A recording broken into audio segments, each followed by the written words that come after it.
James Gelvin joins me to talk more about the choice of Iraq's prime minister-designate. He's a professor of modern Middle East history at the University of California, Los Angeles. James, why don't we start there? You know, Vivian was just talking about this support coming in from the international community. If you look at this guy's resume, it doesn't look that different from al-Maliki. Why does he have all this backing, would you say?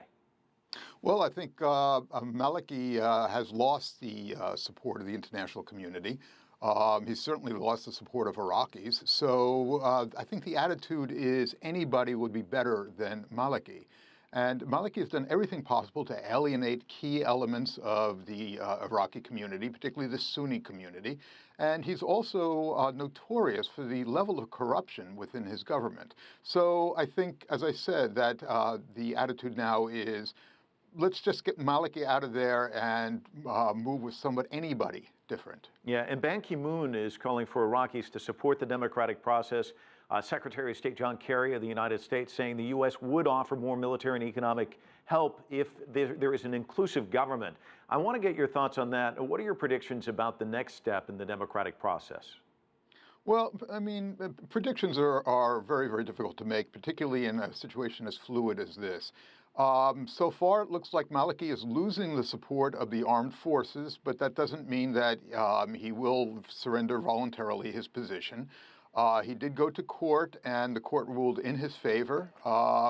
We don't know whether Abadi is going to be able to actually pull together the coalition. I think the key factor, though, of what's shifted the dynamic from Maliki to Abadi has been Iran.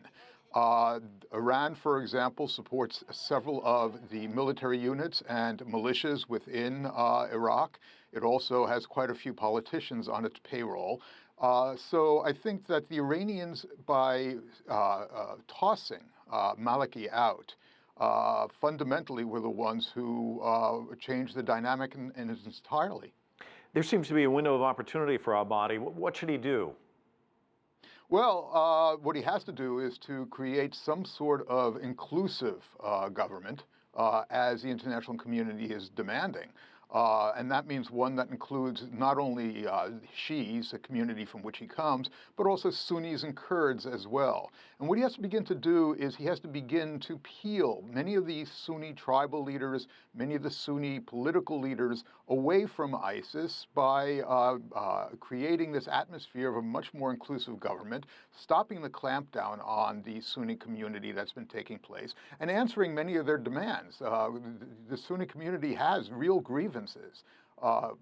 Everything from higher rates of unemployment to not being hired by the government, et cetera. So what he has to do is to begin to answer some of those demands.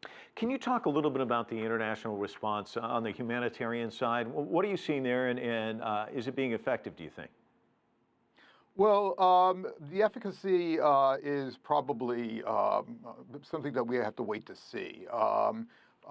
Slowly, what's going on now on Mount Sinjar is that Yazidis are leaving Mount Sinjar and are finding some sort of haven in the Kurdish area, which means crossing over from the northwest of Iraq to the northeast of Iraq around Erbil.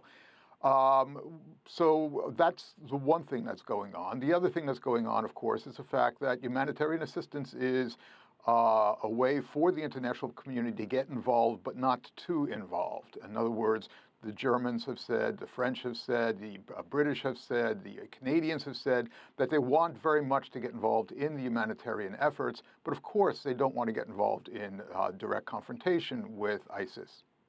Professor James Gelvin joining us from Los Angeles. Thanks so much.